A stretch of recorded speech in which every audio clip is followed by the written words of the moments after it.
concentrate on the tracing itself. So the last class was about calculation and about number. This class is about the graph, and the next class is about angio. And I think most of your exam is very close by, and I think 27th is likely to be your exam. So all the best for exam, and we'll make it simple. So today's class will be shorter than the last one, and but there's no break. Last time we took a break. I'm going to go a little fast in the initial part. Unfortunately, we do have the little bit communication issue. You will not be able to directly ask question to me. We had to, it's the same platform as last time, but Rohit will be, any questions, please type in, and Rohit will stop me, anytime, and I will like to explain all the things. Remember, we are going to concentrate on basics, and also remember that we are going to concentrate on the logic of analysis of these graphs. All of you know cardiac tracing, and there are great artery tracing, and most of the time they would match the way we have shown here. There's also ECG, which is invariably there with all the tracing. That's something which you should have to see. Please look at arrhythmias, because they themselves could change a lot of variation. We do have some examples of that, so that you understand the concept. And also remember, there is always an electromechanical delay. P and A are not on each other. There is a gap. We're going to discuss. Same way QRS, if at all the beginning of Q is the true diastole, or its end diastole, because there's no way heart can contract before it, but it's not systole. And if you see, the most of the time the systole is the peak of T. It's not end of T, it's peak of T. That means A would be around 80 milliseconds beyond. And there are atrial tracing, there are ventricular tracing, and there are great artery tracing, and most of the time they would match the and T is the ejection phase. The peak ejection in Cicera actually matches on the T. So this is something which you should understand right away, and that's how we tell systole and diastole and all that. So just because QRS is an electrical systole is not the mechanical systole, and pressures are predominantly depending on mechanical systole. We need to discuss about catheters. Obviously, next class when I show you some images, the catheters will be part of it. But we need to know when to use an end hole catheter and when to use a side hole catheter. Are there any exception to rule, and how exactly to do things? And as I told you, nowadays cath is not done to the extent which we want it to be done. Most centers are predominantly coronary, even pediatric centers. Cath is done in a very limited form and limited way. But you need to know catheters, because as I keep telling you, there are some things which are considered basic, and you need to know them. In medicine and in cardiology, the rule is, knowing and unknowing is just a thin line, because people, if you have entered cardio, if you entered medicine, you're already good at it. Your baseline is already way higher that of general public, so you're good at it. But what is important here is to know, sometimes that small things makes a difference, and that's considered in an exam when you're in stress, that's considered a very big thing, like missing apex or not realizing which catheter to use for what. They're considered extremely basic. So please concentrate. Even if you know it, make sure you're very confident. Because in exam, it's believed that you would answer 10% of what you know, and that's why you need to know a lot, because otherwise the 10% is going to be very, very less. So be very confident, and there are atrial tracing, there are ventricular tracing, and there are great artery tracing, and most of the time they would match the and there are atrial tracing, there are ventricular tracing, and there are great artery tracing, and most of the time they would match the hole catheter, not a side hole, and it is balloon tipped. One question which is asked to you in exam is, what amount of what you inject to and there are atrial tracing, there are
and mean.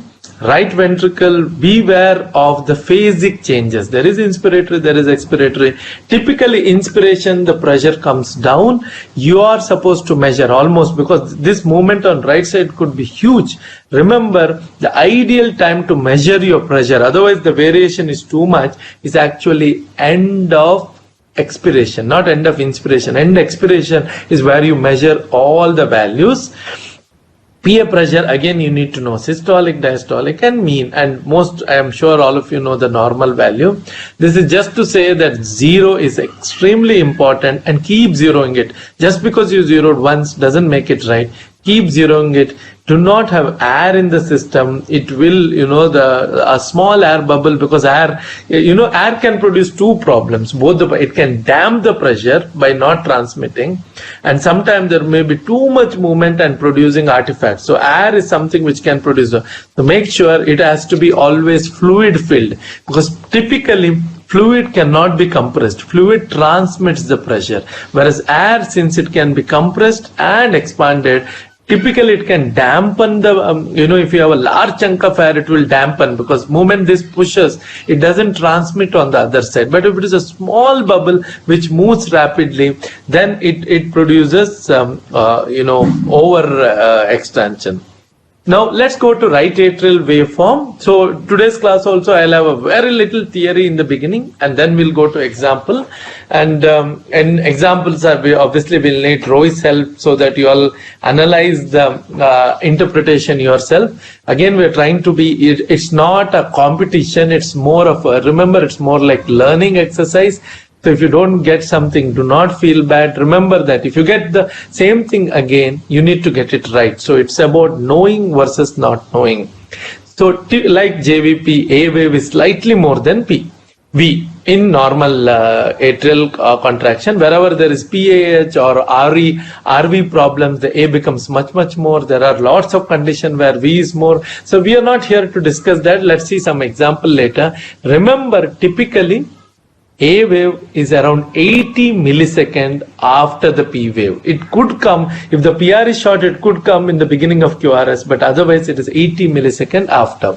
So if you look at this, if you just see the waveform like this, it's very difficult to identify if you see the waveform. So you need to correlate with the ECG, and sure A will come here. And where will the V come? V would be, V is systolic, A is diastolic. So V is on peak of T wave. That's where the V comes. It's not QRS, it's peak of T. That's where the arterial waveform comes, and that's where the V of the atrial wave comes. Now typically when you do this, you realize there is a lot of inspiratory expiratory variation, and inspiration can even get it to -2. So but the point, we did discuss that point. So from the slides now till now, two clear messages that there is electromechanical delay, respect that, and measure the pressure at end of expiration. So if I have to measure A and B, I would do it here and not really do it here where there is too much movement, especially if your catheter is moving, there would be too much movement. Now let's look at RV pressure. Normally RV is 20 to 30, EDP is here. What is very important is typically RV looks like an inverted V. That helps because RV, LV you superimpose on each other. We will come to that. But remember that RV pressure, there are 2-3 key points. Typically RV systole or isometric, all of the values are, ejection period is shorter. It starts later compared to LV, but it ends earlier because it's very easy to eject to PA. And so typically what you see is the whole RV contraction is smaller than LV. And if you overlap them on each other, you'll see RV inside LV. And RV tracing typically, especially with intact septum or whenever there is RV, is triangular versus LV, which has a broad top. LV is like broad, RV is like a mountain, triangular. So this is how it looks. So if you see, this is a typical RV waveform, and the very classical of a diastole, of ventricle. That's something which you should know. Is ventricles typically dip down and slowly go up. This is how you can distinguish a ventricle from a great artery. However bad the great artery is, whether it is PA or aorta, however severe is the AR or PR, you realize that the waveform is more like this. Rohit, you can see the marker, no? Rohit? Yeah, sir, I can see the marker. The arrow, no? Okay. So typically, if it's a great artery, it comes like this and it doesn't dip down and raise up. This dipping down and raising up is very characteristic of ventricle, both RV and LV. And typically, as we see, RV is typically inverted V.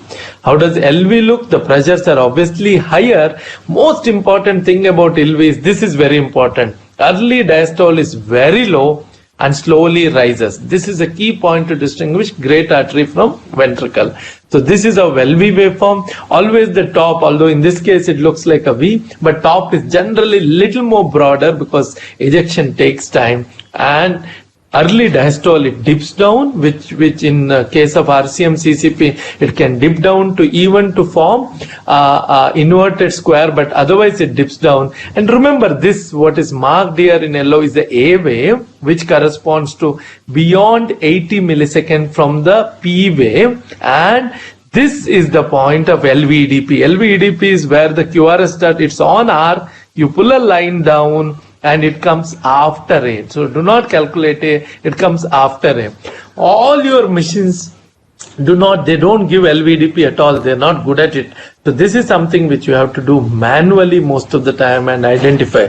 How do we do that? You can actually increase the most this one. See, the pressure is typically 200. That is the scale.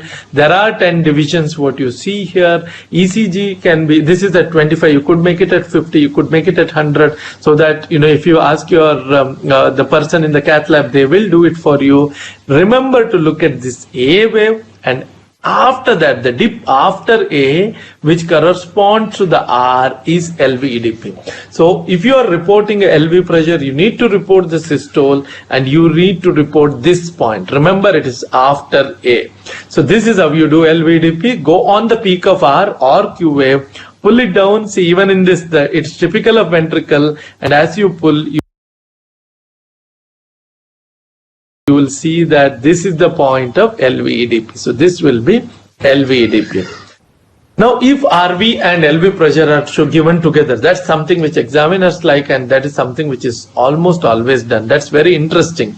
If you have RV and LV together, this is how it looks. Typically, RV is inside LV because the ejection starts a little later, because M1 comes before T1, so ejection starts little later, the pressure rise here, and isovolumetric is little shorter here, but it ends earlier because left side the ejection talks longer. So typically, remember, whenever you see a graph, RV will be inside LV, but if you have a RBBB, it's going to be delayed further, and it's going to come. This is the pattern you get. The second pattern you get in RBBB, whereas in LBBB, it will be opposite. The RV will start first, and the LV will come later. So this is how you get the RV and the LV pressure. Now, should we use side hole or should we use end hole? That's something you should understand straight away. Do not use side hole at all. Side holes for a pressure are not good. They're fantastic for injection. Rather, there's the only way you can do injection, because side holes are very dangerous. So almost all side holes, especially multiple side holes, are for injection, but they're not for pressure. Because of multiple side hole, because you have multiple side holes, the pressure, they tend to equalize the pressure. For example, you look at this was the side hole catheter, which was the aortic catheter was side hole. So you have LV here, which is decent, but the aortic pressure, which is probably a pigtail, which was plus minus half inside, half outside, you're not sure about the pressure. Whereas moment you have an end hole, you get a beautiful pressure. So it's very important to identify.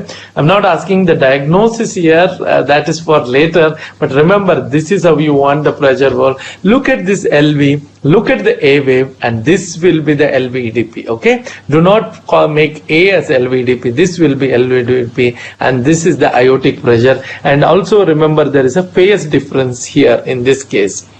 Now, pullback is again very important. Never use a side hole catheter. Very rarely, I mean, if you know the site of obstruction, for example, you know it is AS, aortic stenosis. The problem is only at aortic wall. If you want, you put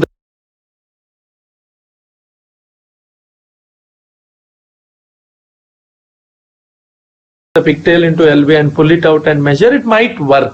But if you want to localize the site of, stenosis, then the side holes don't work at all. There are cases where there could be a submembrane, or cases like HOCM where you want to say it won't work. For example, you look at this example on top.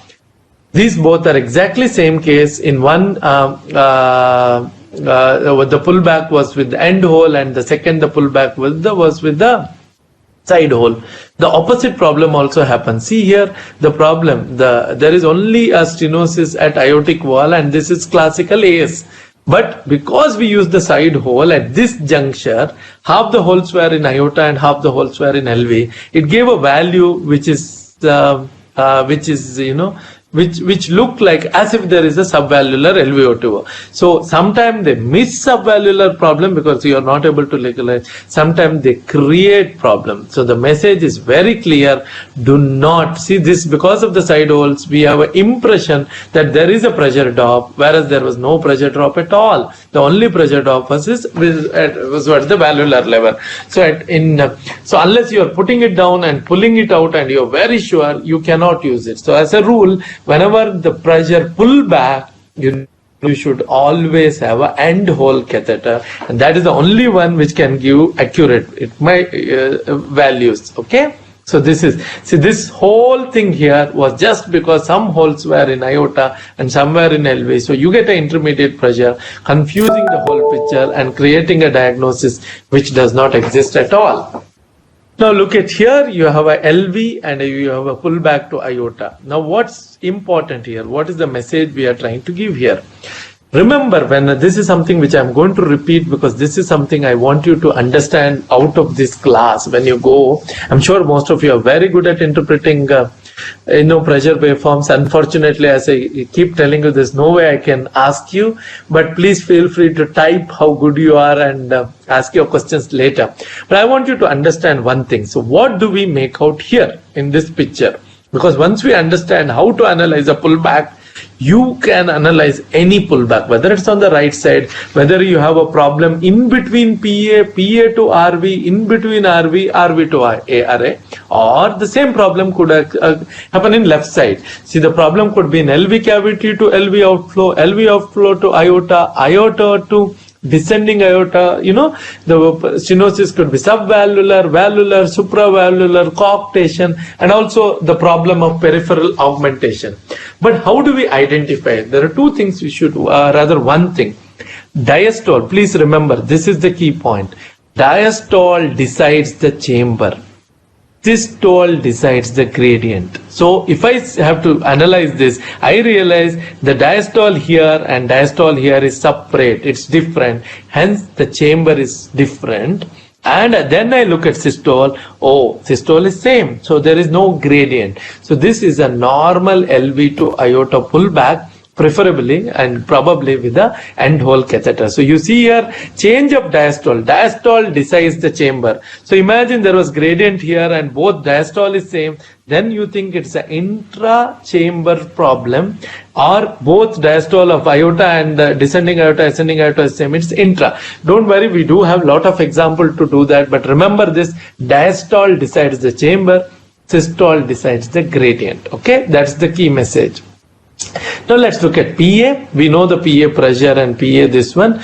Well, the point is whenever you are looking at PA or great artery, always remember this dicrotic notch is typically always there. Look for dicrotic notch. And one more point, what we were trying to highlight that time is always remember great arteries, the pressure tapers slowly, whereas ventricle, initial diastole, it will always dip and the pressure will gradually rise slowly. So this is how you distinguish a ventricle from great artery. And the other rule, diastole decides the chamber, systole decides the gradient. Okay. We know that mean pressure is fine. Now the most important is how do we do a wedge and what do we do? How do we identify? This is probably a sure shot question which if your examiner is going to ask. Wedging is a beautiful concept. You know, it happens all the time. It happens more than what you realize. We think wedging only happens in pulmonary. It's not true. The ventricularization which occurs in coronary angio, it's also a wedging. Why do you get ventricularization? You put a left main catheter and it's not side hole, it's end hole catheter. And there is no flowing go. What is the property of the system? It will depict the distal chamber. What is the distal chamber for coronary? LV. That's why there is ventricularization when the pressure. If it is still more, then there is damping. That's like ultimate. The patient might collapse. So remember ventricularization. Same way in a non-dominant RCA, when you go in, you don't get ventricularization because you are actually getting RV pressure, which looks like the venous waveform. So remember, wedging or concept of wedging is much more broad than just pulmonary wedge. So what is the concept? Any artery, you close it, you don't allow antegrade flow, then it will actually depict the pressure of the distal system.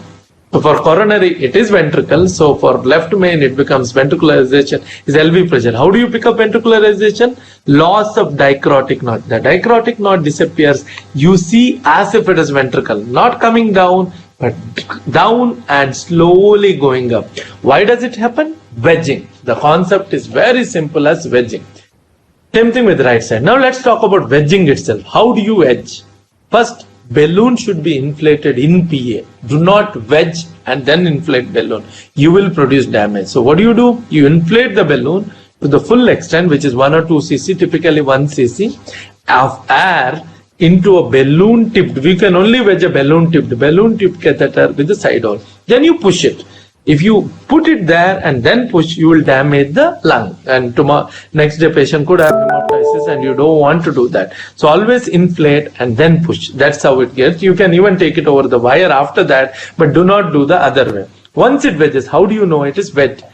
Bobbing stops. You know, when you see in fluoro, this bobbing movement stops. The pressure waveform changes. You know how the artery pressure, there is incisura, there is dicrotic notch, all that goes and you start getting A and V wave. The mean pressure is lower. You know the PA mean, it's lower.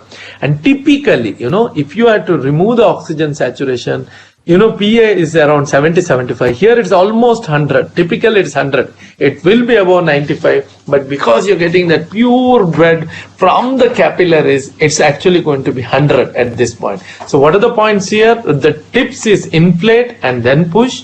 Points, bobbing stops. You know that respiratory variation is now only with lung. There is no extra variation.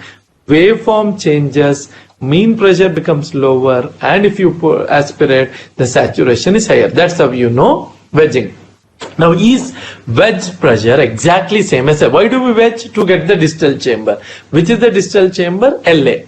So you are going to wedge just to get LA pressure, because it's difficult to go to LA. Only way to go to LA was septal puncture. Long back, they used to do the left bronchus puncture to go LA, which is very, very dangerous, probably not done any longer. Now we are good at septal puncture, but then you don't want to do it in a case of AS or some other case where you don't need that information. So you are going to wedge it. So there is also an entity called, this is pulmonary capillary wedge going from arterial side. There are exceptions. There are times we do venous wedge, especially in case of pulmonary atresia. If there is ASD, you can go to LA, go to pulmonary vein and wedge.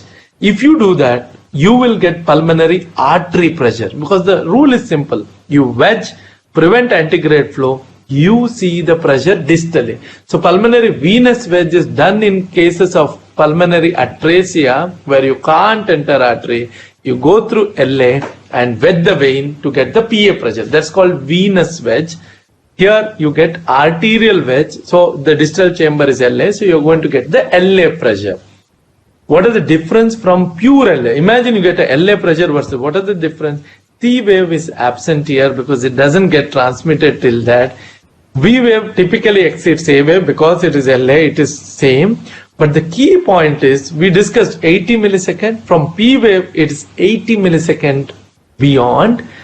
Whereas here the delay is 240 milliseconds. So you are actually out of phase. That's what you should remember.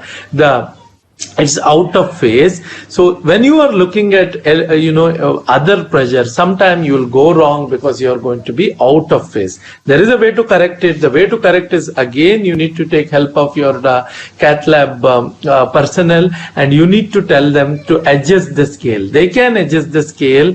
They can adjust this delay so that the graphs come together. If you don't do that, you're going to get a false gradient and it's not going to be correct at all. So LA is always better. If not, it is this. So here, since the P comes 240 milliseconds later, the V comes after T. Otherwise, it is peak of T. In PCWP, it is after T. So this graph shows you LA pressure, which is here. So, and you can make out the waves. See, this would be, and this is the wedge pressure. So same waves will always be delayed. This wave is here, this wave is here, and you don't see a C wave. So can you all identify the waves here? And what would this be? Since the P is here and this is the stretched one, so this will be a wave because this is LA, the lighter color one, A wave, and this is the V wave. But the same A in wedge is here, and this is the C which is not seen at all. A is here and the V is here. So there is a delay. Remember, there is a phase difference and you need to get understand the phase difference and rectify. I hope there are no questions. Rohit, if there are any questions, please feel free to, read it out. Okay, yeah, sir. So yeah, sir. Actually, I wanted to interrupt in between. There are one or two questions which are getting repeated here. Yeah, so there is one question from doctor sir, please explain the pressure recovery. Okay, pressure recovery, yeah? Yeah, pressure recovery, I have a slide on that. Will be coming because I'm on the venous side. The pressure recovery on the arterial side, I have a beautiful slide. What happens with the innominate artery, and there are good graphs to show. I will come to that, yes. It's a good concept, and I have, I think, 2-3 slides on that. Yeah. Another one is when to use side hole, and actually there are some data which says that side hole should be used. No, side hole should be used there are two things to do that. One is multiple side hole like pigtail. Okay. So if you have a multiple side hole like pigtail, that should never be used for pressure at all. That's best for injection. But if you have side hole only at the tip, I hope you are understanding. There are catheters where the side hole its end is blunt, but there are only two side holes only at the tip. They can be used. They may be slightly better because they don't touch. The end, could touch a artery and dampen it. So if you have side holes only at the tip and not multiple, they can be used for pressure. But typically, please stick to this answer that end hole is for pressure and multiple side hole is for injection. But as I told, if you have slide holes only on the tip, some specific catheters do have it, and it could work well. So any other question, Rohit? Yeah, we have one more, which is kind of, can you please explain difference between capillary and arterial wedge pressure?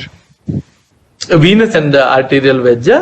I think, see, when you go, both are venous wedge, but the concept is between if you could go from the arterial side and wedge, in which case PA artery, you would actually get a LA pressure, and that's how it looks. It looks like LA with the difference that the C is not very prominent. All the waveforms are slightly delayed. They are out of phase of cardiac cycle.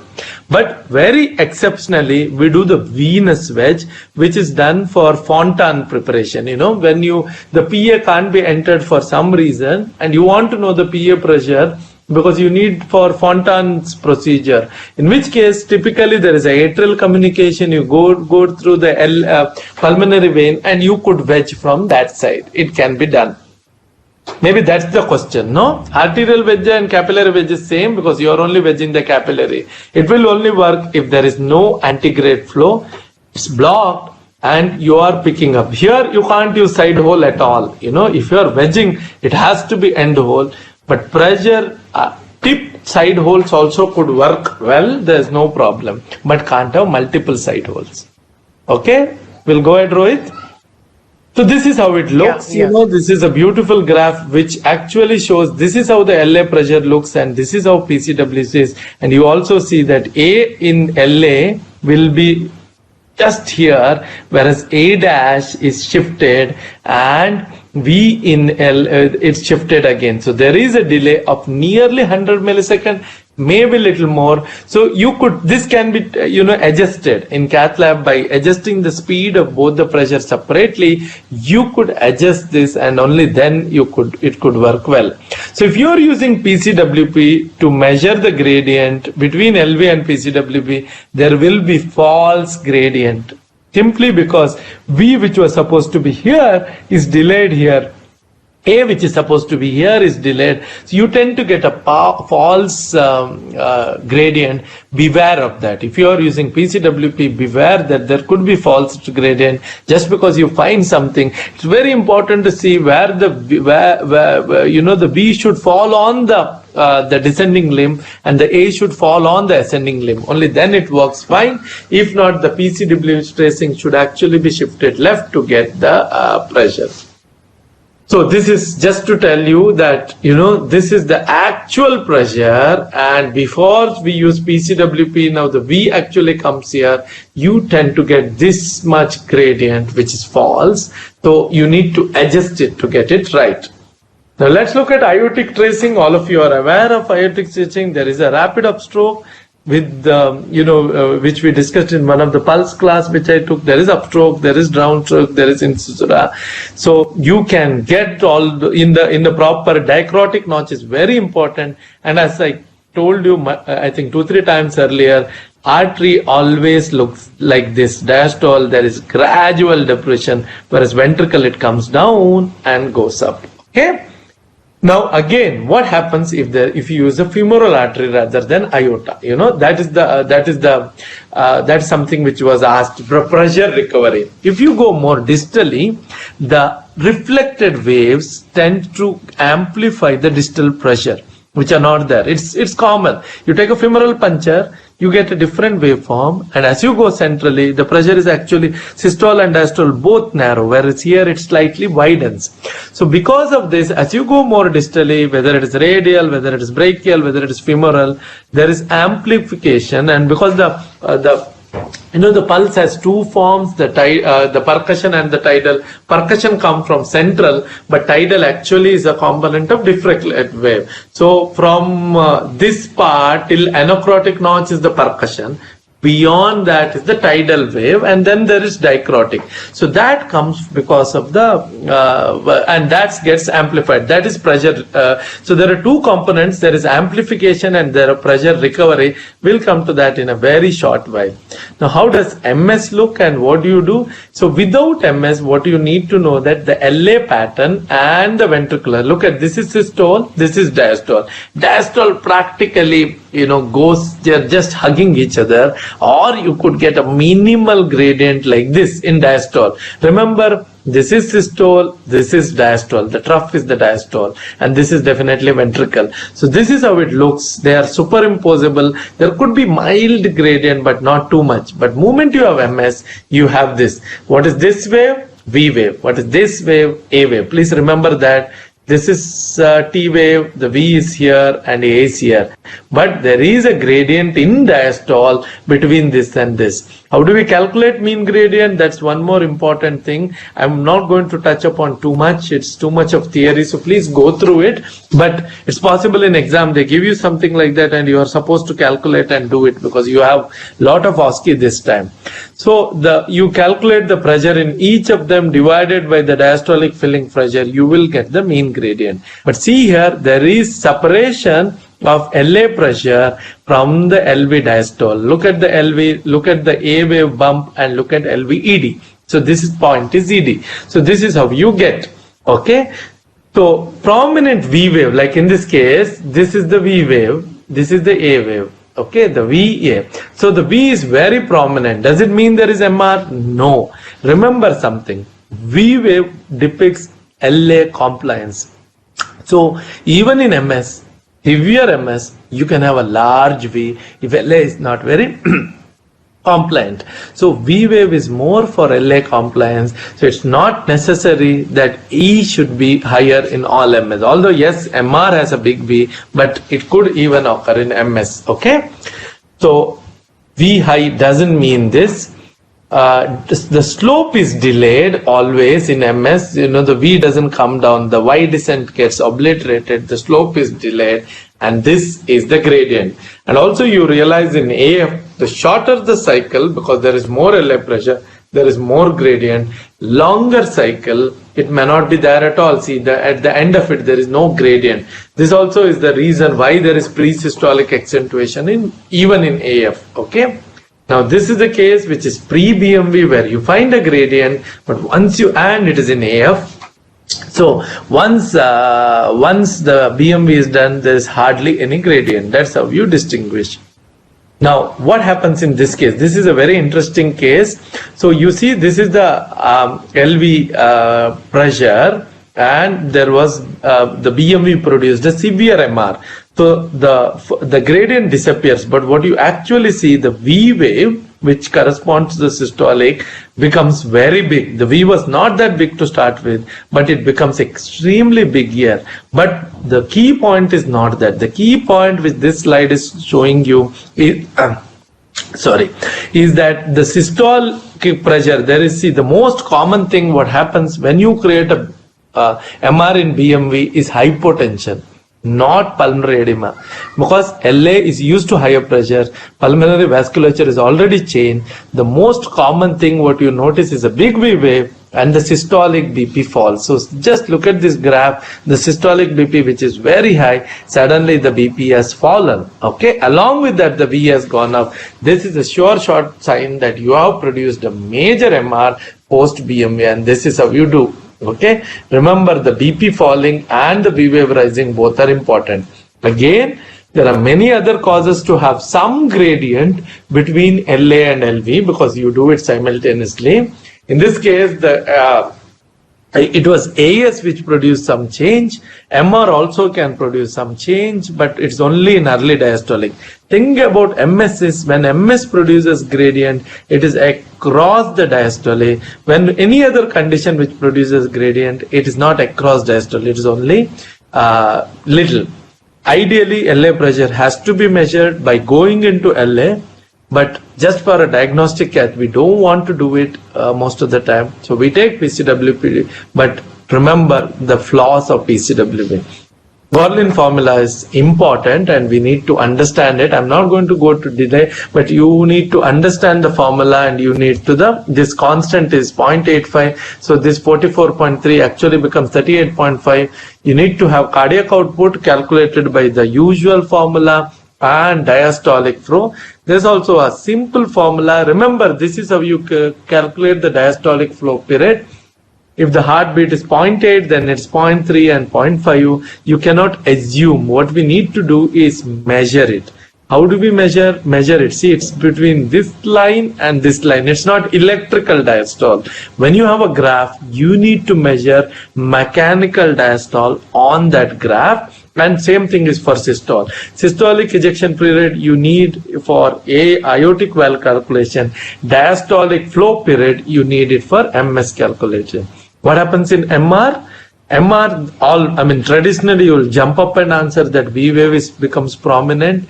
Yes, it does become prominent, but the major determinant of V is not MR, it is LA compliance. Okay, that means acute MR V becomes big, but chronic MR compliant balloon like LA V may not raise at all. Okay. But what is the abnormal V? You need to know this definition where V is more than 40 millimeter or the difference of V between in A and V is more than 10 millimeter, means V is much bigger than LA, and the ratio, the mean to V is twice. So mean is say 20 and V is 40. It is so 40. This people could ask you. Okay, and if V is 3 times A, then it is acute severe. Chronic doesn't have it. Okay, so important point here, V does not mean MR, but MR is an important case of a prominent V. What are the other causes? You already know it. Anywhere there is flow, like even MS, VSD, LV dysfunction, all of them can have a big wave. What is the abnormal V? A V which is more than 40 millimeter. V which is 10 more than A, V which is double the mean, or V which is 3 times is definitely more important. There is poor correlation of severity of MR and height of V. Please remember, V is also seen in VSD, can be seen in PDA, can also be seen in MS and heart failure. Tachycardia also results. So for example, this case, I'm sure now you know to pick up V and A and diastole and ventricular waveform, but the reason for a big V in this case was actually heart failure and not MR. Okay, it's not just one cause. Acute MR typically produces a large V in PCWP or in a large V with relatively smaller systole because hypotension occurs in acute MR. So the LV pressure comes down and the V becomes larger. We did see an example for that. But chronic MR, when it is chronic, although V is prominent, the mean pressure does not rise and V may not be that prominent. Why? LA is more compliant.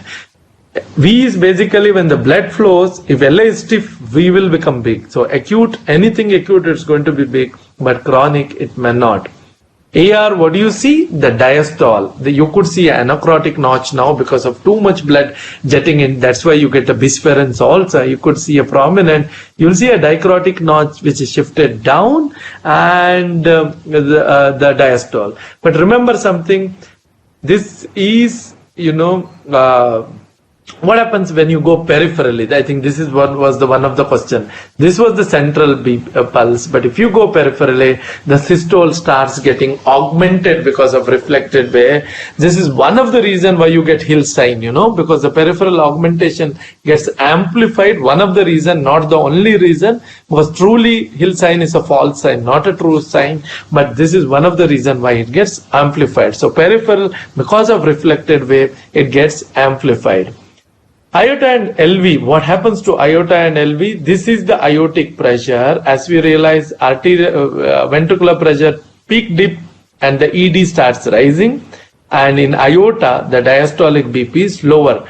Typically, they could even match each other, especially with the onset of LV dysfunction. If you're asked how much is the ED here, the biggest mistake here is there is no ECG. You need to have ECG. This is 100, so each of them will be 20. So ED is typically around 40 here and the diastolic BP is around 50. They are matching here. So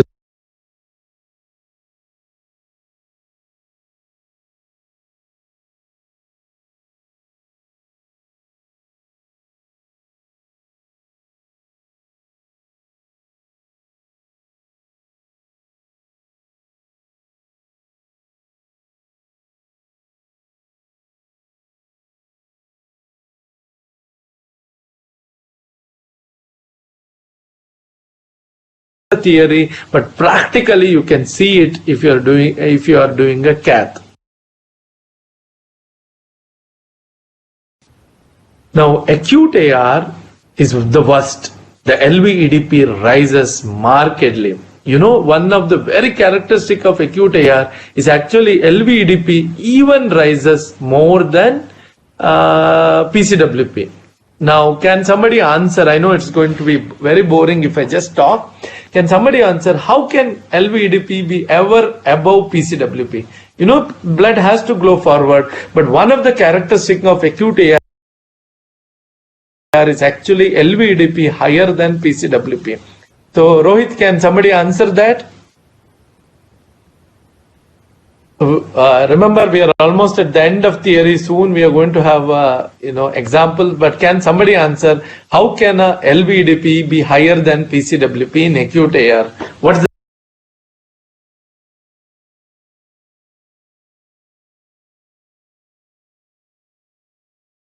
the reason? What is the mechanism?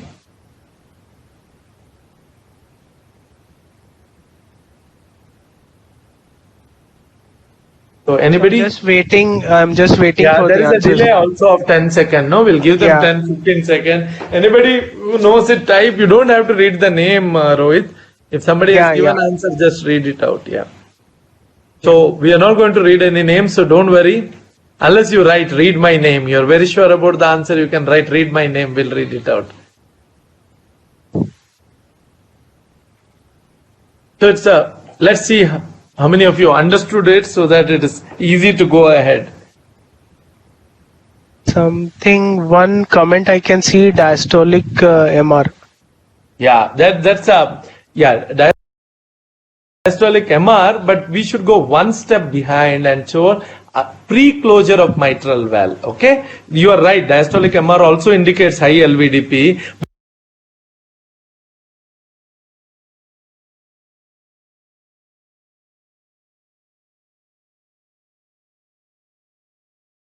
But imagine there is no MR, it closes. That's why the PCWP will be higher. Now, what happens in AS? It's important because in the today's era of TAVI, when we do, we keep measuring. There's a long time, when I was doing DM, it was mandatory for us to cross aortic wall and measure the gradient because it's part of the cath and you had to do it. But over the period, almost all aortic valve went to surgeons. So people would just do angio and come off because there was also a slight risk of stroke because when you treat pricking. But now with TAVI, everybody wants to cross and everybody wants to measure. So you need to know it well. So what would be the best way to measure LA pressure in this case will be you could do many ways, but most common will be retrograde.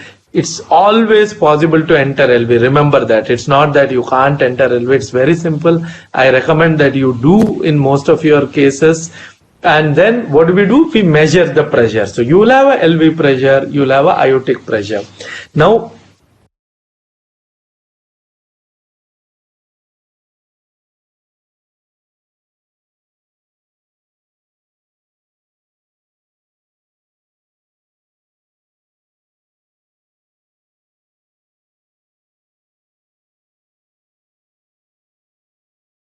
that particular instant. So echo gives you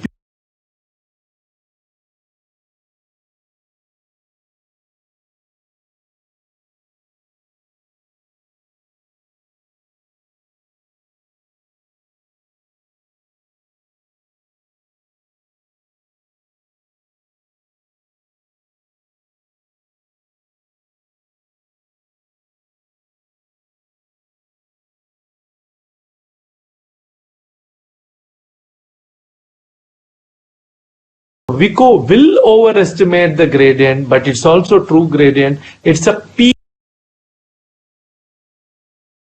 instantaneous gradient. Mean gradient are more reliable both in echo and cath. How do you do it? You need to shade this, know the correction factor, multiply and divide by the systolic ejection period. You will get the mean gradient. And the other gradient, which most of the time people calculate, is peak to peak calculate. Measure here, the peak to peak calculate. Nowadays with echo, we do continuity equation and we have the aortic valve area before we start it. Cath is, you don't decide to do procedure or no procedure based on Cath. The decision is made. Even if you have lower gradient, AS could be stenosis because there are 4 types of AS now, A, B, C, D, paradoxical, pseudo AS, and all different names, whatever you want. But remember, both echo picks up peak instantaneous. Cath typically picks up peak to peak. Look at the mean gradient and you find out. Peak instantaneous is the highest value you can get, and echo does that, okay? But in HCM, the problem is, see here, in AS, there is always a delay and there is a phase lag. The aortic pressure is different. But HCM, this is one more point you have to learn. HCM, it comes early. In HCM, see, in AS, there is always, this is femoral artery, and invariably the femoral artery delay is much, much more because there is a lag also. Whereas when you are dealing with HCM, what happens, this is realigning the paper. So if you want to measure this, if you realign the paper by adjusting the speed of the, by pulling it this side, like we explained for PCWP, you could measure.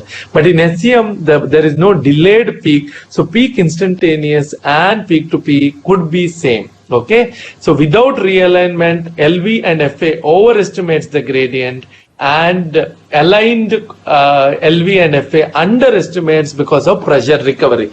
So there are 2 problems here. So better to have aortic, one catheter in aorta. Now with more radial intervention, you could have one radial axis and aorta and one femoral artery. So it's very important. Also remember that there is a delay. The peak of aortic gets delayed, and that complicates most of the calculation.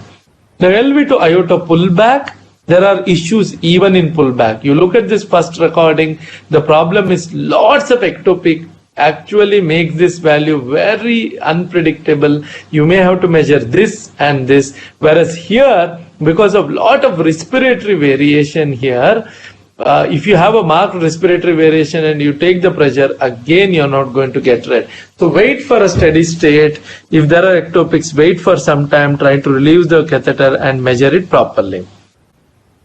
And this is the example of severe aortic stenosis, where you definitely see the gradient between aorta, LV and aorta, and post balloon atrial septicemia, or in today's era, post TAVI, the gradient could disappear. But what should you see?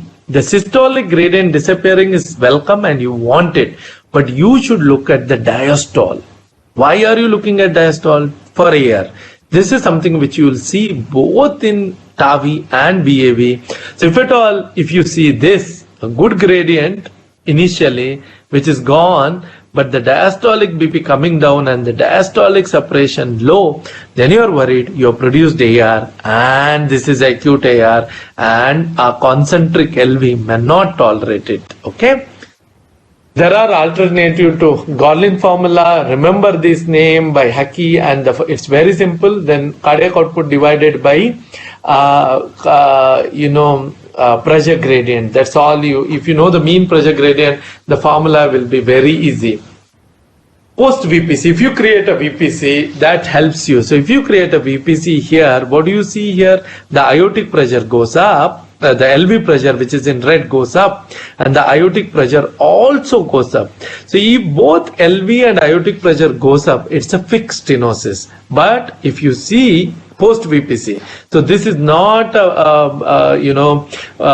broken barrow Bernold phenomena. Why? Because here post ectopic LV went up, but aorta also went up. The gradient remains same pre-ectopic or post-ectopic. So this is a sign of fixed stenosis, increasing cardiac output, increasing both, but maintaining gradient. But what happens in broken barrow Braunwald is what you see in this picture, where with this LV goes up, but the contraction increases, and hence aorta actually goes down. So LV going up post-ectopic is very normal. So just on LV catheter, you can't tell whether it is a fixed stenosis or a dynamic stenosis. You need both LV and aorta. If aorta also goes up, it's fixed stenosis. If aorta goes down and the gradient increases, that is what we see.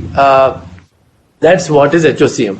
The one more interesting thing, now you're all expert in cath and data, look at the tracing. Look at this tracing. and I'm going to go back and look at this tracing. This tracing, there is a tardus pulse, no? There is delay compared to LV. This is a sign of a fixed stenosis when there is delay, LVOTO delay. But look at this, if you see the aorta and LV matches each other. There's no delay. Early part of HOCM is brisk, and that's why you get a brisk pulse. So this delay also tells you whether it is a fixed stenosis or a this. So looking at this graph, even if you didn't have this, if you looked at this, you can be reasonably sure this is HOCM. If you have this, you're very confident it is that. Now let's see this again, the same thing. Look at the first chart, which shows that LV and aorta, there is there is LV and there is aorta, there is significant gradient, but there is a peak is delayed. You look at this, you can actually see the bisference pulse with the percussion wave and the tidal wave and the incisura or dicrotic notch here, and but see there is no delay at all here. So this will tell us this is HOCM, not dynamic obstruction, and this is fixed. If you have a subvalvular fixed, again it will show delayed. It won't show the initial briskiness. The initial briskiness is that initial percussion wave, which is higher, more higher than even in AR, the percussion wave. So that's about dynamic obstruction, and you know a lot. Aortic pressure in dynamic obstruction typically looks like this, where there is percussion, little dome and a tidal wave and the dicrotic notch, which is here. Okay.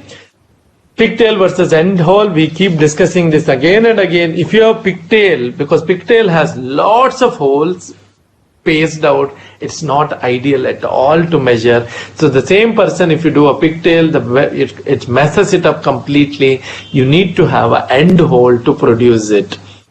Hemodynamic, whereas if you have a subvalvular membrane, it will behave like AS, but remember here diastolic will be changed. So this is just to re-emphasize what I've been discussing. What do you see here? You see LV. You see aorta. Why do you think it is aorta? Because the diastole has changed. See the waveform here from LV is become aorta. Diastole has changed, and in aorta, between this and this, there is a variant, and the pulse also becomes tardus. So it is a real significant. So this is a supravalvular AS. LV, you're very sure it is aorta, and then there is, this is supravalvular AS, or if you pull it down, coaptation also has very similar tracing as the first one. What about second one? You have LV, and this is diastole changes, and systole shows the gradient. Please remember the rule, diastole is chamber, systole is gradient. Gradient or no gradient, systole you look for that. So the chamber changes here, but there is a significant AS. So this is valvular AS. Now let's see the last example. You have LV here, okay, and see the diastole is not changed. That means you are still in LV, but there is a gradient. So intracavitary gradient between LV and LV outflow, and between here the chamber changes, the diastole changes, the chamber changes here. So between this there is no gradient. So in this case, the last case, the gradient was only in intracavitary. Here the gradient is inside aorta, and here the gradient is between LV and aorta. Please look at these graphs, because there are not many variations. Unfortunately, it's very simple. Once you understand it, you will never make a mistake in this. And this is like a bonus mark for you. Once it is there, you know how it is done. Okay. So remember this. This is how it looks. There are cases with multi-level obstruction. So do not get confused. Even if it is there, keep analyzing each of those levels and you will get it fine. So the PS, again the same thing, but ulta. There's something which you should understand. Whenever people show you a left-sided pullback, it will always be ventricle followed by the great artery, whereas right-sided pullback has to come from PA, and the only way you can go is like, so it will always be artery followed by the ventricle, maybe outflow, then followed by the chamber, and then RA. So this is how the PS looks. You see PA here, and you see gradient here. But to be honest, just look at this chamber. I feel the diastole is already read that PA. So here the stenosis is infundibular. Here to here, no gradient, but there is change of diastole. Here to here, diastole change, but there is significant stenosis. This is an infundibular PA stenosis. So look at diastole, you will get. Okay. So we'll come to some of the example. Now, one more thing in cath which will be asked is CCP versus RCM. So all of you know the difference, all of you know the rules. I'm sure you have written your theory, you can't go wrong here. So what are the differences? The differences is that, see, also look at how beautifully RV tracing is within LV tracing. You know, this is what we learned today clearly. RV tracing within LV. That's how you get most of the time. But you see, inspiratory, the RV, actually LV comes down, RV goes up, whereas expiratory, LV goes up, RV comes down. So there is ventricular interdependence. So this is constrictive pericarditis, whereas here both are going up or both are going down. So there is no interdependence here. This is RCM. One more, that 50 millimeter. But remember, rules are only for CCP. There are no rules for RCM. RCM can mimic, but CCP typically it is not more than 50 millisecond, and typically LV EDP is more than 130. Higher EDP, lower systolic of RV, a square root pattern and near equalization of the pressure. What do you mean near equalization? The difference between all the diastole is less than 5 millimeter. That's near equalization.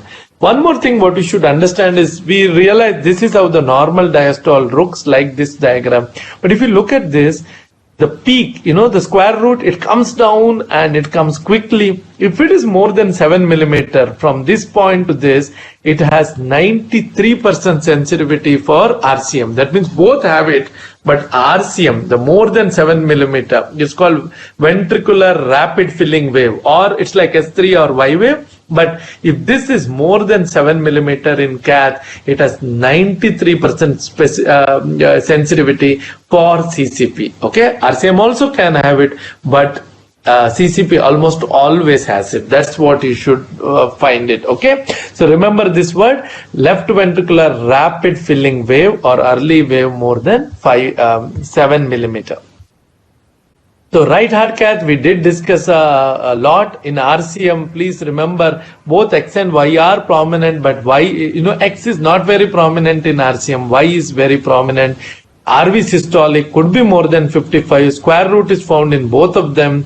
RV EDP could be very less, where systolic could be very more, and interdependencies could be absent, could be present, and EDP, the pressure and mean could be more than, it is not nearly equal here. Yes. So please remember this, it's not difficult to remember. X and Y will appear like this on a wave. Ventricular interdependence, we already discussed that. Square root sign with that more than 7 millimeter. And more RV EDP, less RV systolic. Okay, this index you should know, systolic area index, probably one of the most sensitive and specific done. So this is how you do the systolic area index. So it is RV area by LV area in inspiration, the way it is shown, divided by RV area by LV area in exhalation, expiration. Okay, inspiration RV LV, expiration RV LV, and the cutoff of 1.1 is very, very specific. Please do it in some of the case and you remember. With this, the theory is over. I hope it was worth it. Let me come to some example. It is already 8 o'clock, so we have finished almost 1 hour of discussion. So let's wrap it up in half an hour more. There are 10 to 15 this one. I think at this point I should thank Dr. Rocky for making this beautiful presentation and finding out all the examples for you. So let me put the first example, and now I think Rohit, you have to be fully alert now. People are going to answer and you tell me. Okay? So yeah, sure. Yeah, first one. Okay? Any doubts, please feel free to type. I'm going to show the first tracing. Yes.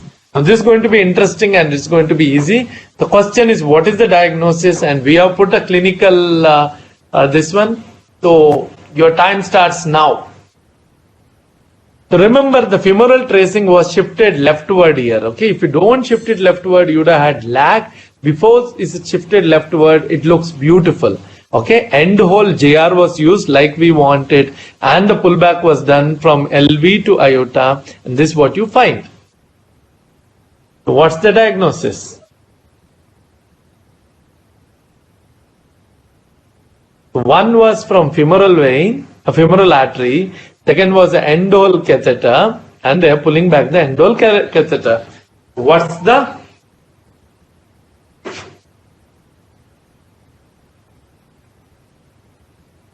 If they had not shifted, it wouldn't have been good, no? But they've shifted it, yes. Any answers, Rohit? No, sir, not yet. Okay, we need to wait. I am sure people are typing this. Yeah.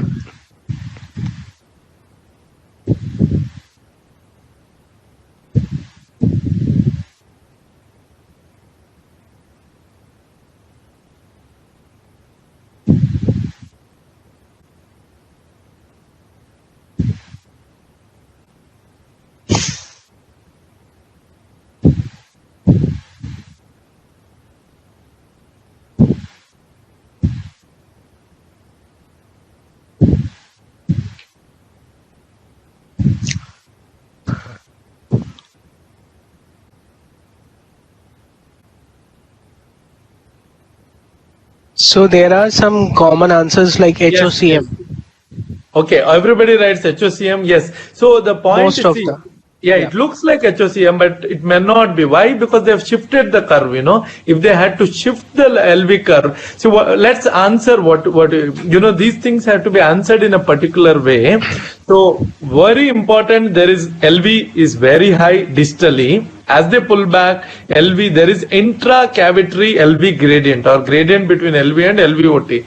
Now this could be both because of HOCM or because of fixed stenosis. Okay, we don't have ectopic to prove that it is HOCM, and unfortunately the tracing has been shifted. If the tracing was not shifted and you could see the typical delay, then it is very likely that it would have been HOCM. It could still be HOCM, but you can't be very dogmatic.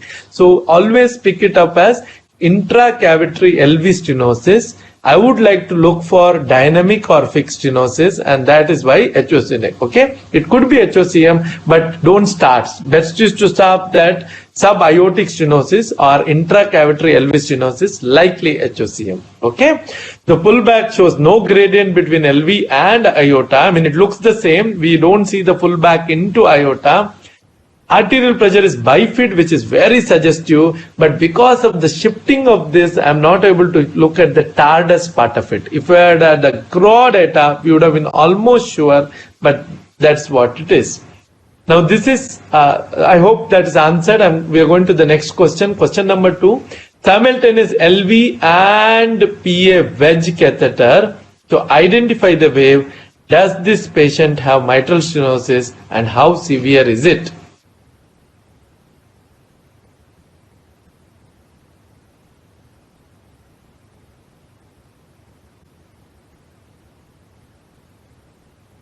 Any answers?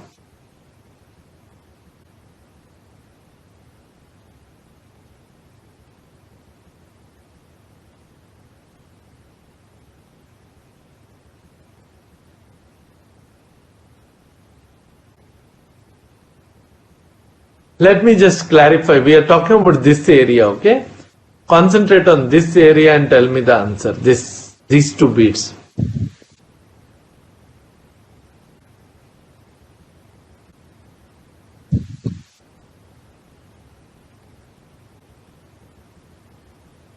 Concentrate on first beat. So the question is, does the patient have MS? How severe is it?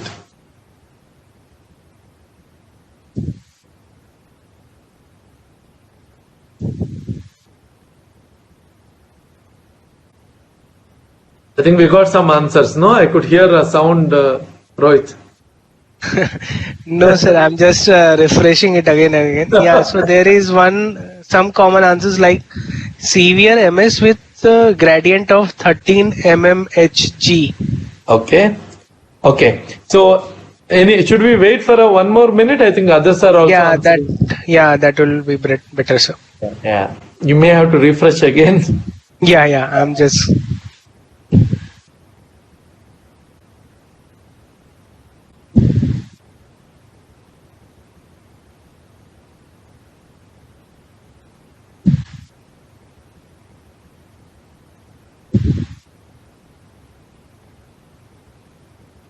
So most of the answers are severe MS. Okay. And then one terminology AF, I'm not very sure. AF severe MS, and then the severe MS with gradient of 13 mmHg. Okay. The point we are trying to make is this is what we discussed. I mean, I'm not telling they're wrong, but first two, just look at this first two waveform.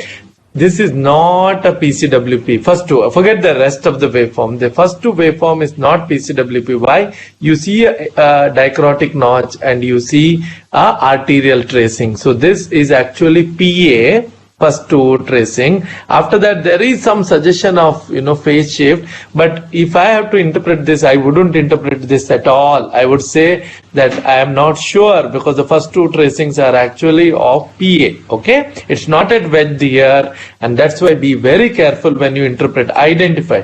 What is very sure is LV. LV is good. There's no problem with LV. But the arterial, this is, see this, this matches here. This is not V, but arterial tracing here, and here also it is arterial tracing. So if you're concentrating on first two, it is actually PA tracing, and so decline in diastole like PA, slow, peaks during T wave, dichrotic notch. So we need to ensure a proper PCWP and then shift it to get the gradient.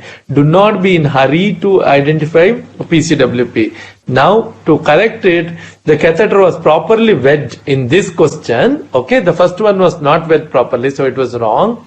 Now you can now the question is MS is there. How severe is the MS? Okay, and the question is there? I hope everybody followed. I'm going to go back. Question number 2 and 3 are continuation. Question number 2 actually is not wedged properly, so do not interpret. This is PA. Some improper wedging and timing is not corrected. So this is, do not interpret MS on this at all. You tell people it's not right. But when you come to this, now the same catheter was wedged and the following tracing. Now the question is, MS is there, we all agree. How severe is MS? Is there associated MR? That's the question which we need to answer. So what they have done, they have wedged it and also adjusted it. They have adjusted it already. Because they have adjusted it, you're getting a beautiful picture with beautiful waveform. You could answer it.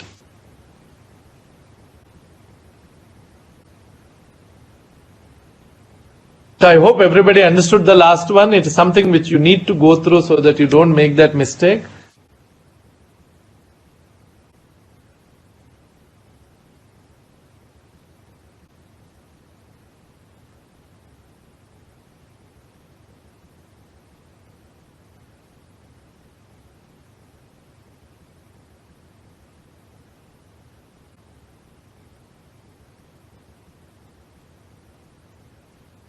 Is it done, Rohit?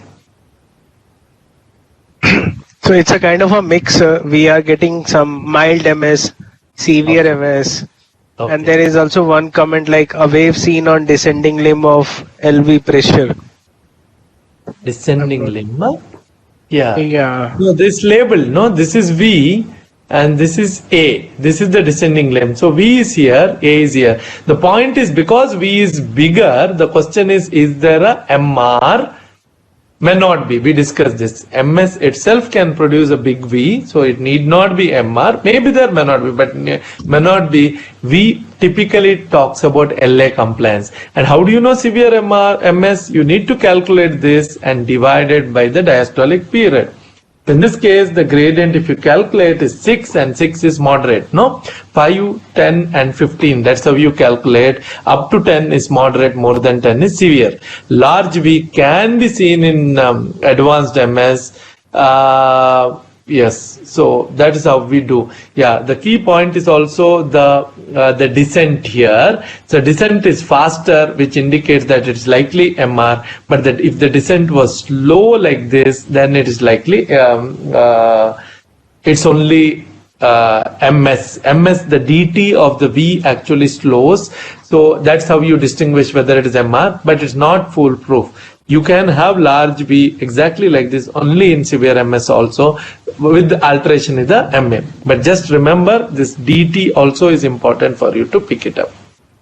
Now this is the right heart pullback.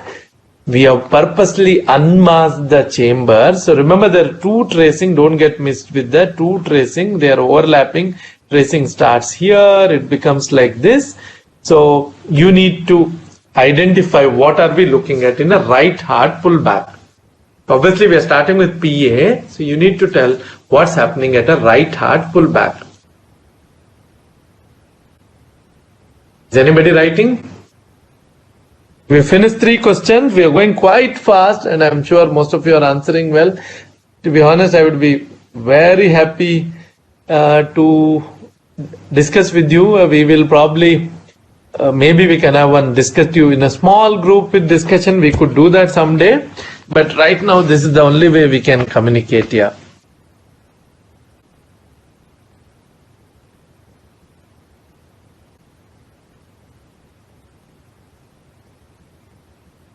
Any answers, Rohit?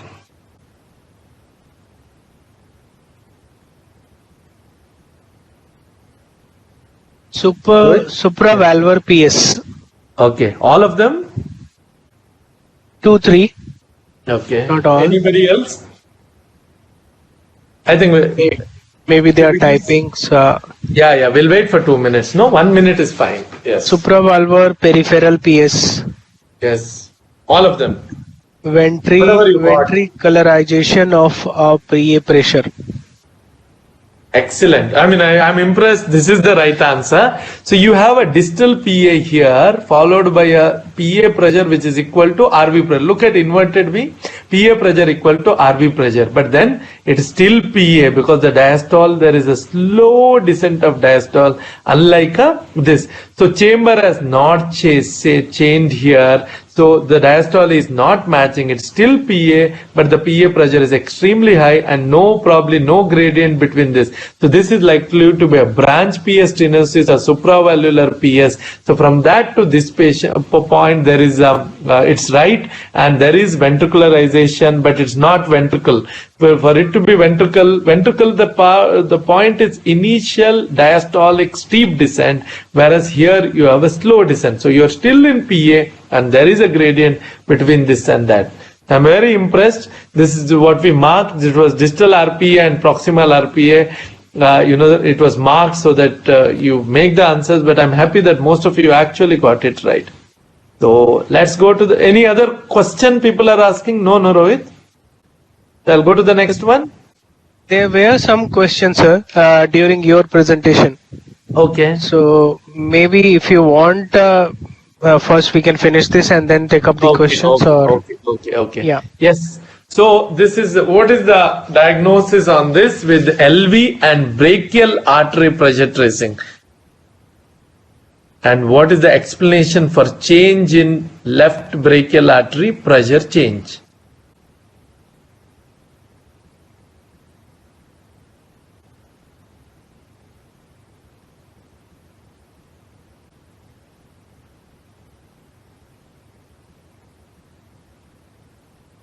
This is LV and brachial artery, simultaneous tracing. Please don't worry about individual questions, understand the concept, that's more important. The point is you should be able to answer any question which comes as long as you understand the answer.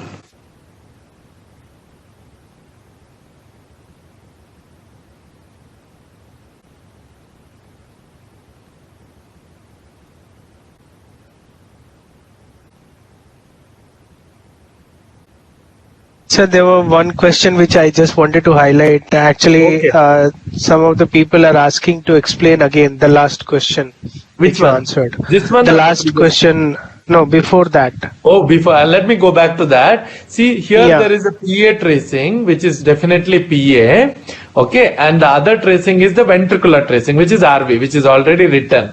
But as you come from PA catheter, suddenly the pressure jumps up.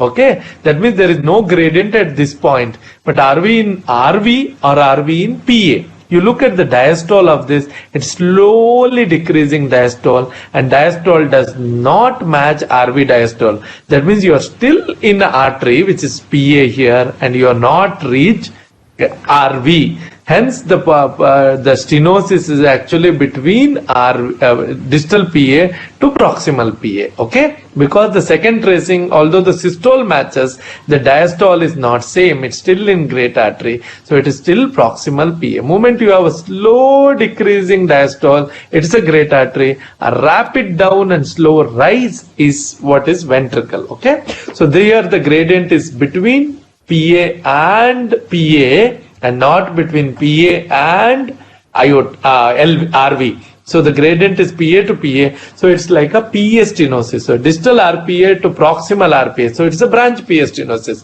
Same problem you can have with RPA ostium or LPA ostium. So it's a branch PA stenosis. Okay. Let me go to the next question. Yes. Question number 4 or maybe 5.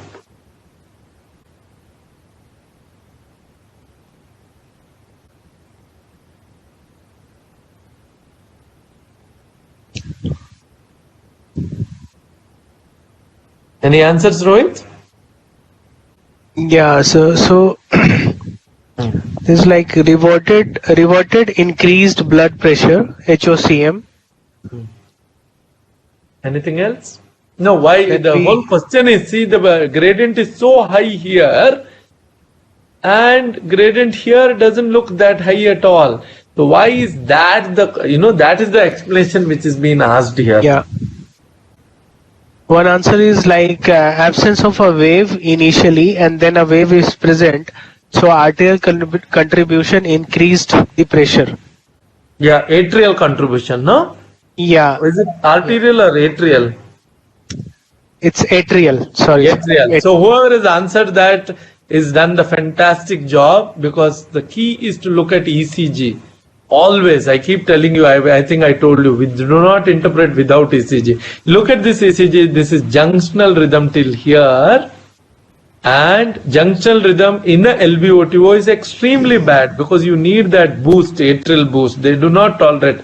So the gradient is very high as long as, see the retrograde P here. So this much was a junctional rhythm, and here it becomes a sinus rhythm. As soon as it becomes sinus rhythm, the pressure the gradient actually becomes lesser. Okay, but there is probably a second part to this question.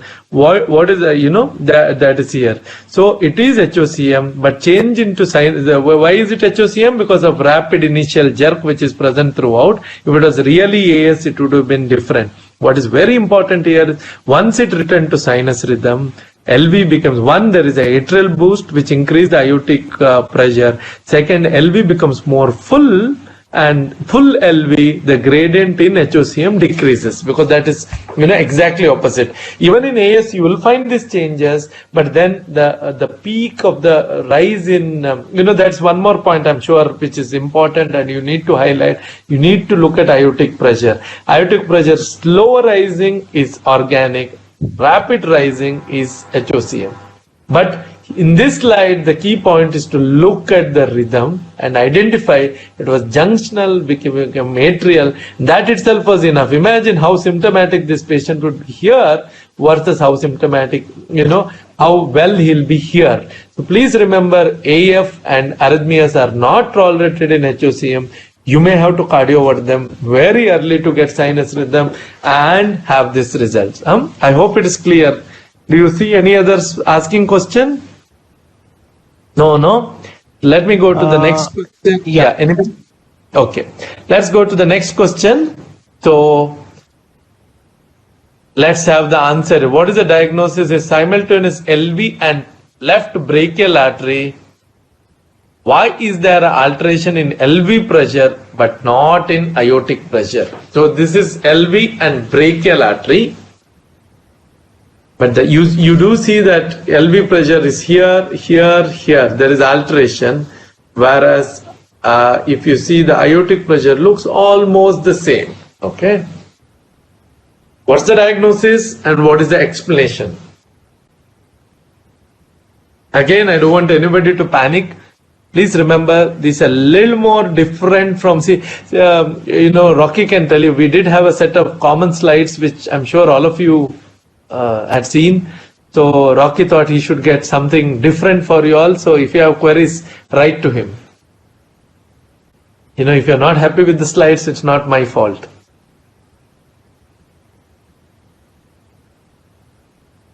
But this is a very interesting slides, and I'm happy we are discussing this. But your exam is likely to be more simpler than this. Okay?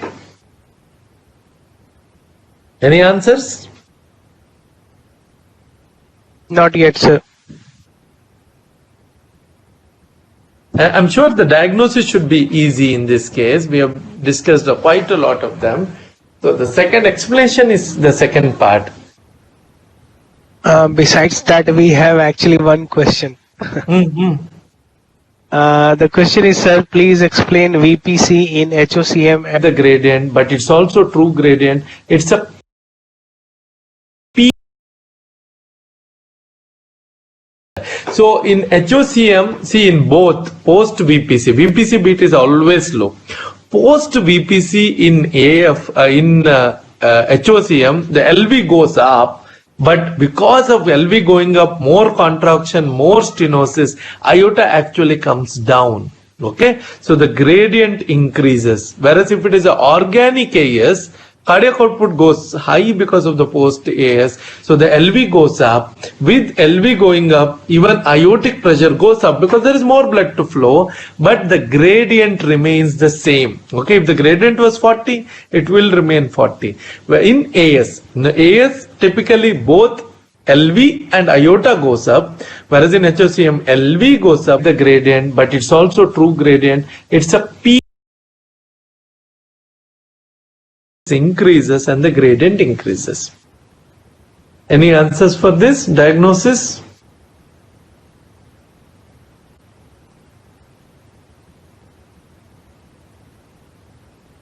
Severe LV dysfunction. Then we have post-ectopic HOCM. Okay, what you see is there is the gradient, but it's also true gradient. It's a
cardiac gradient is present. Now LV to supravalvular, here the chamber changes. You know, the waveform is aortic now.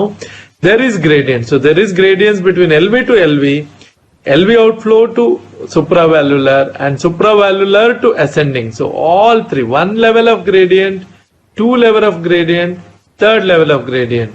These two same chamber, these two same chamber. So there is gradient from LV to ascending aorta. Now what's odd is innominate artery. Why is the innominate artery higher than this? That's the only odd part. Otherwise, one gradient, two gradient, three gradient. Unfortunately, they have not written right or left innominate artery. Yes, supravalvular right innominate, you can have higher because of contact effect. Slightly higher, yeah.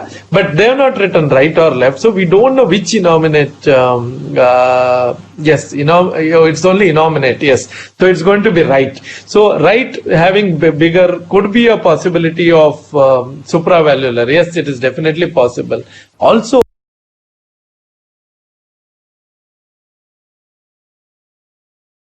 whenever as you go to peripheral artery, you could have contact effect is a beautiful answer actually. As you go peripheral, you could have peripheral augmentation, and that could be producing a higher blood pressure in that artery. So anytime you go to peripheral artery, that is possible. So I hope you understand, from LV to LVOTO, there is gradient, same chamber gradient, different chamber gradient, same chamber gradient.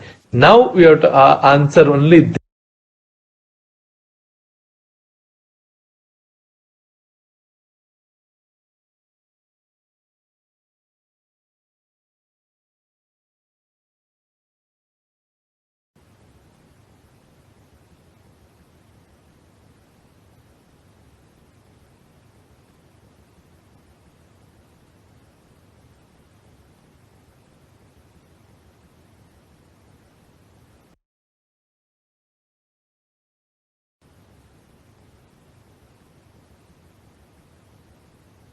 again, even if they don't write, if you start with the ventricle and you're coming to great artery, it's very likely left-sided. If you're coming with the great artery, starting to the ventricle and then atria, it's righted. So even if they don't write, you should be able to answer. But here we have written all of them. Diagnosis.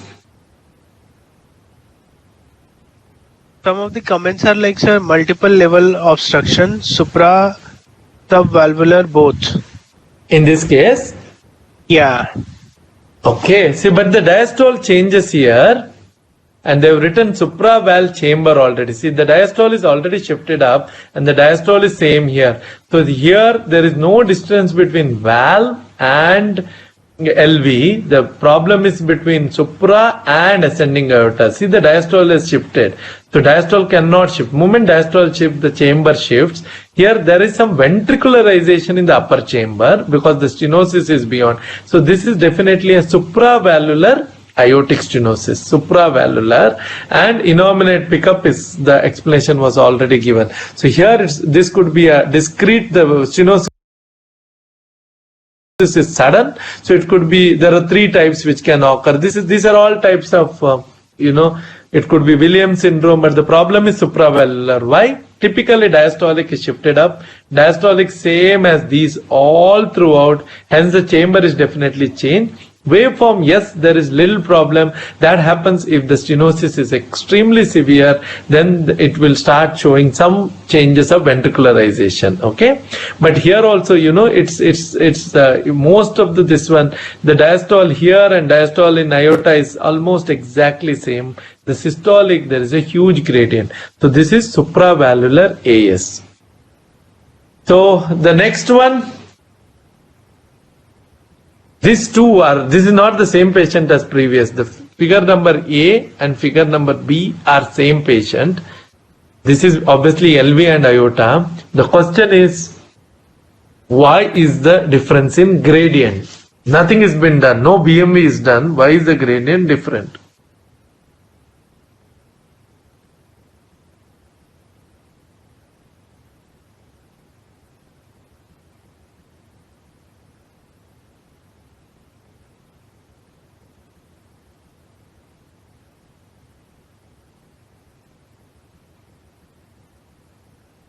These are more conceptual. Please understand that. Any answers?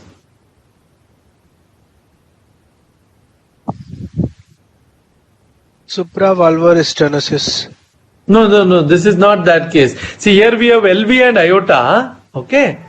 LV and aorta. So you know the diagnosis here, no? If LV is here, LA is here, and sorry, it's LV and LA. So LV is here, LA is here.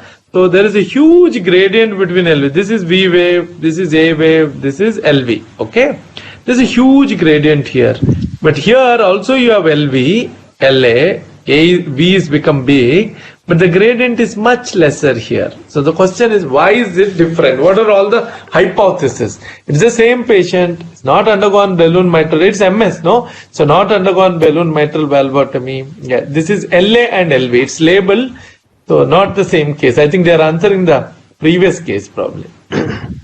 So there are some comments like junctional to sinus, acute MR, patient went into AAF.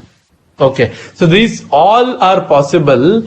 All I want to highlight is the heart rate, you know. Here, I mean, this is a 50 speed heart rate. So there is actually bradycardia here, whereas this is the normal speed. So see, the QRS looks more broader here. That means they have stretched the QRS.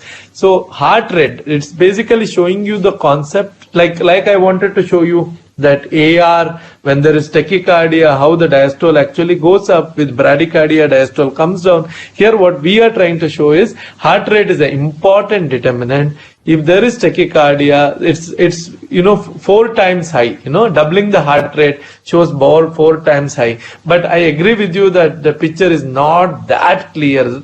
But see here, there are at least 4 complexes, whereas here there are 3 complexes. So heart rate is an important determinant of diastole. For MS, bradycardia is the best. For AR, tachycardia is the best. That's why we beta blockage MS all the time, whereas AR we never give it. So remember, change in it could be like acute MR, all that are also definitely possible. I'm not denying it. Could be thyrotoxicosis, beriberi, any high output state also could change all these features. But get the concept that heart rate itself is the biggest determinant. Okay? I'm going to go to question number 9. Does this tracing correspond to RV or PA? And what diagnosis does it suggest?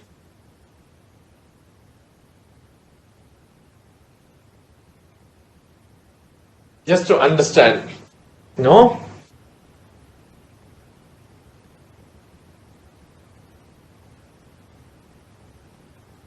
We've seen some examples like this.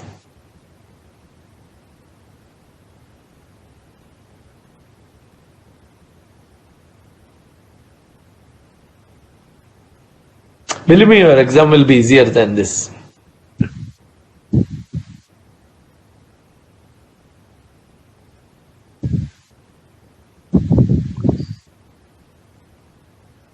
Some comments are like, sir, junctional rhythm.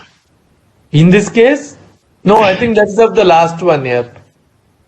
There is a lag, no? Maybe people, write the question number and write the answer, no? Write 9 and write the answer. That may be better, no? Because there is I think at least a 1 minute lag. And you know how restless cardiologists are. We always jump up and go to the next slide quickly. So if you write 9 and write, maybe it will be better. So, long cycle of AF. Oh, that was all last answer. All yes, last. Right. Tachycardia matters. Yeah, I think they have got it right. It is all up last. Wherever there is bradycardia, the gradient is going to be 1/4 of the gradient. Heart rate itself is important. I think they have got it right. I'm happy. Now the question number 9. Please write 9 and write the answer. No, so that it is easy for you to read out. Yeah. We're getting less answers. I think people are very hungry now. No? It's already 1 hour 40 minutes. It's almost 2 and I promised to do. Yeah. RV with artifact. Okay, that's one answer. Second? Then PA tracings and POL regurgitation.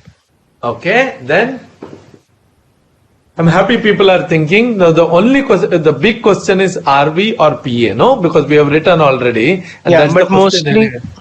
mostly answers are PA. PA. That's good. So most of you got PA. Why? Because the the ventricle typically always this part is down and rise.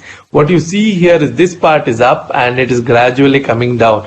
So this point which is marked indicates that is actually a dicrotic notch here. So it indicates it is PA, but the very high PA pressure, no, very high PA pressure. So that notch and the descent indicates it is PA. Okay. So dicrotic notch is seen clearly. There is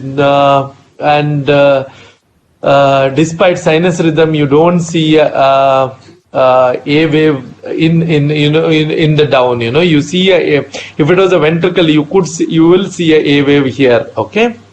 Now, wide pulse pressure, low dicrotic notch usually indicates PR, and most of you did get it. So it is high PA pressure with PR, which is very, very likely. Sometimes if it is ventricularized, like the last case, if there was a stenosis just above it, not a classical pH like Eisenmenger, but stenotic. Imagine there is a RPA stenosis. Again, the proximal chamber, the pressure gets ventricularized, meaning that diastole comes down. Even if the diastole comes down, the waveform will not be like RV. RV typically should have been come down and here. So I'm okay with both PR as an answer or ventricularized RV because of distal stenosis. But remember, ventricularized PA, it is a PA tracing and not a RV tracing. Okay? With this, I'm going to go to the next one. Yes. Okay, so now you have two tracing, one on top, question number 10, so please answer it as 10. One on top and one down. Now what does top one indicate and what one? So 10A and 10B. So please write two answers. 10A is this, 10B is this. Once you understand this A and B, you have understood the right. See, we have done a lot of left-sided pressure tracing, which all of you got. We have done enough MR tracing, which you have got. Right-sided, we are doing. The previous one was the first, and these two will be the next. These two will 10A and B.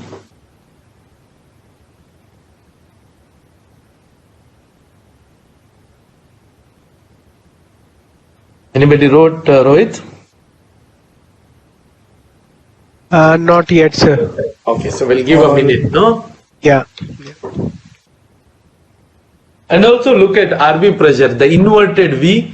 It's a sign of intact ventricular septum and it looks beautiful. This is the inverted V. Usually LV will be flat, but RV will look like that. Nobody has problem with identifying the chamber, great arteries and the chamber. Okay. So what is 10A?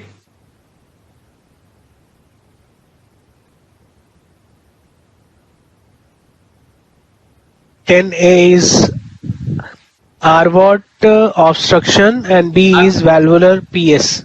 Yes, that's the answer everywhere, or most of them give that? Some of the common answers. Yes. I think it's correct. Waiting. So A is, see, there is MPA, RVOT, and look at but I want you to concentrate diastole. Diastole indicates chamber. See, this diastole is same. Gradient is between RVOT and RV. So it's RVOT stenosis. I know we have labeled it, but it's important for you to understand. Anytime you see no gradient here, but chamber changes. So MPA to RV, no gradient. RV to PA, there is gradient. Sometimes you have sequential gradient. Whereas here, if you see MPA, it becomes RV here, MPA to RV. So this is a valvular PS and this is infundibular or subvalvular. Okay. So this is how it looks. Infundibular PS, valvular PS. This is how I'm sure most of you have done angio. We'll discuss obviously in next class where you see inkjet effect and a dilated MPA. And here the stenosis actually is valvular. Here it is, subvalvular. There is a narrowing here and it goes PA, looks a little bigger here, but the valve looks okay. Whereas here the stenosis is typically in valve. Okay. Let's go to the 11th. We have time now, Rohit. We can do 2-3 more. Yeah. We have 15 minutes left. 13 minutes. 13 minutes. At 9 we have to close. It's a good news for everybody. You can have your meal at 9. I'm going to put the next question. Let's see, 3, 4 we can do. So you have two tracings now, one on left and one on right. So it's again I'm going to leave 11A and 11B. What is 11A? What is 11B?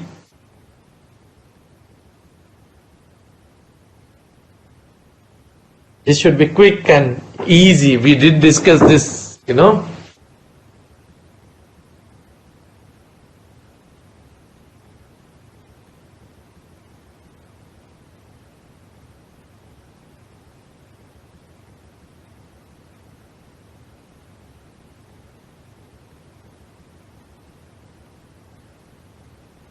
I think our time is only 2.5 hours, no? So 9 we have to close, no, Rohit? Yes, sir. At 9. Okay. 9 will have 2 hours. Yeah. So yeah, so at 8:55 I'll close it, okay? So Okay, we'll have sir. 2 or, yeah, depending on the answers, we'll have 2 or 3 more.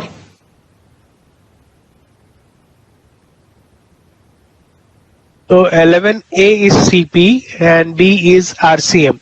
Very good. So that's correct, fulfilling all the criteria. See here, inspiratory, the LV is coming down, RV is going up, systolic pressure is less than 50, pressures are nearly equal, and RV EDP is more than 1/3 of RVSP.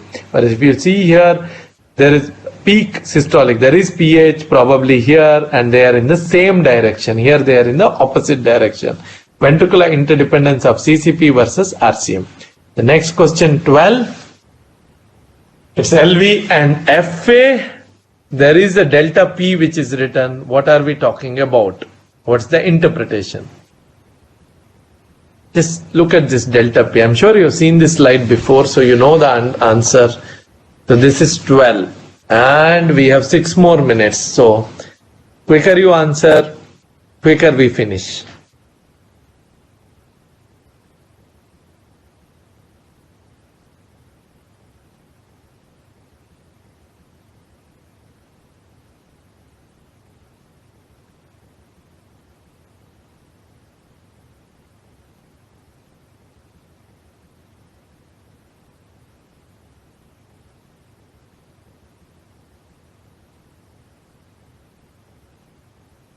Anybody?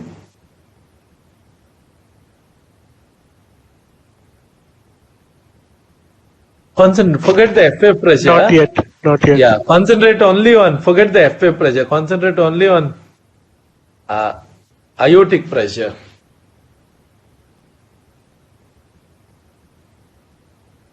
So FA pressure, which was here, actually goes up. And this is the pullback catheter reaches the aorta.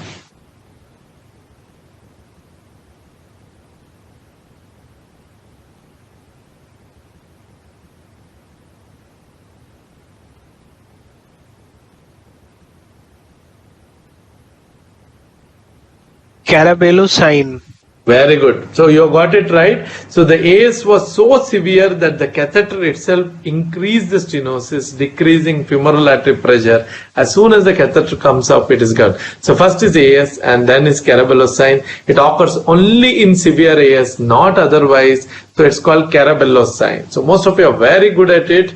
So let's see this. Now what do you find here? Question number 13. So it's marked as LV and marked as capillary wedge, pulmonary PA wedge or capillary wedge. What wave do you see? What does the pressure tracing show? 13. There's no AB. I think after that we could do one more. No, after 13 we'll do the 14th and stop.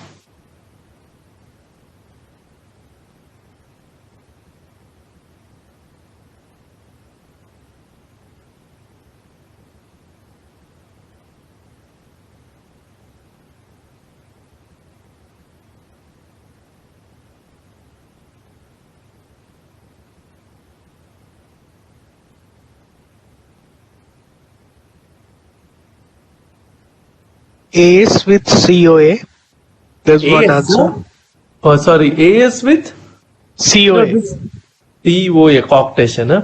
No, that's not correct. See, this is a capillary wedge And what wave do you see? They've labeled the wave also. So all you are seeing, this is LV. This is not aorta. This is capillary, pulmonary capillary wedge. You have a? Then we have one answer is peripheral augmentation. No, this is not aorta. That PC is not aorta. PC is pulmonary PCWP. It's capillary wedge. It's showing a large V wave. Where do you get large V wave? So acute severe MR, no? Giant V. When you say it's basically there is a huge V wave here. It's almost arterialized, like TR arterializing this. So it's a capillary wedge. It's labeled capillary wedge with a huge V wave. So what are the criteria? If it is more than 40 millimeter, this is almost 80 millimeter. 3 times the mean, double the A, or 10 more than A. So all criteria is true. There is a large V. Now large V is not pathognomonic of MR, but acute MR because of non-compliant LV always transmits it. So usually systolic BP also comes down and the V wave becomes very prominent. So please concentrate on PCWP. This is a large V wave indicating acute severe MR. Okay. Now the 14th one and maybe the last one. And what's the answer? It's an interesting one because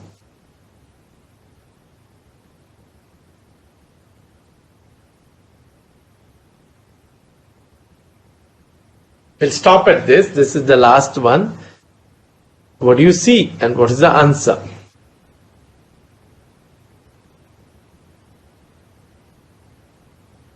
Anybody, Rohit?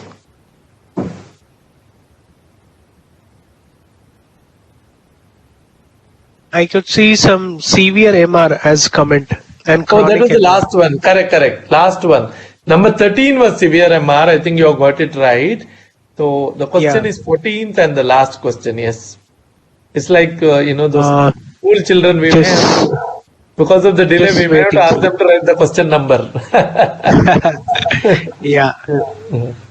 The last question number 15, 20 seconds. We'll just wait. Yeah, we'll wait. It's anyway the last. We'll stop at that. Otherwise, it might get cut. No. Broken bro phenomenon. Very good. Yes. So this was somebody asked me this question. So you look at the ECG, sinus 1 ectopic, followed by a pause, and then sinus. What do you see? There is LV, there is aorta. Aortic waveform it could be aorta or it could be peripheral artery, slightly delayed but jerky. In ectopic, LV pressure comes down, but post-ectopic, LV goes up. Now, this is not surprising. All post-ectopic, whether it is AS or no, LV will go up. But what is surprising is with LV going up, the aorta actually comes down, increasing the gradient. Hence, this is dynamic stenosis or Brockenborough-Brownwald phenomena. Okay? If it was AS, along with this going up, aorta also would have gone down and the shaded area, which is the gradient, would have remained same. So ectopic increasing gradient, ectopic decreasing aortic pressure is characteristic of Brockenborough. Ectopic increasing LV is common to all. Okay? With this, I think we'll stop. And before I close, I want to thank Dr. Rocky for making all this presentation and putting a lot of effort, and thank G for inviting everybody. We do have one more class left. That's about angios, and we're going to discuss angio again. So it is going to be theory little bit and lots of examples. And that's the third part. So we started with the number, we started with the graph, and now it's going to be CAD. I do want to do it next week because I think by 27, most of you do have an exam. Next, maybe 14th. If there is any changes, we'll obviously WhatsApp you. Otherwise, if everything is fine, we're going to do next Friday, same time, 7 to 9. Or maybe, preferably 7 to 8, but we could go till 9. Yeah. Yes, Rohit. Yeah, so maybe if you allow, we can do it on Saturday or Sunday. Someday. Okay. No. Yeah, I do have 15th is anyway Independence Day, no? Yeah. So, right. Better not Maybe. to do that. We'll discuss it. We'll discuss it. Sir. Okay. Anyway, we'll put it in the groups, no? Yeah. Sure. Okay.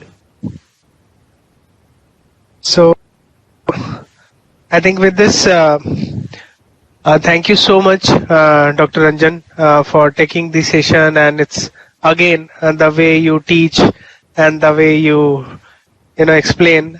We have so many comments which are kind of so some people have written that's a brilliant explanation or something like that. So which is really encouraging to see.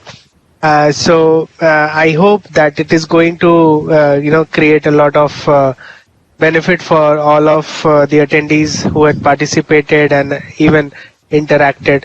So thank you all of you who has shown the interest and interaction here. And thank you, sir. Thank you very much for taking up the session. Okay. We will announce the next session by Monday or so. Yeah. Okay. Thank you. Right. Have a great Thank weekend. you. Okay. Bye. Thank you, sir. Bye.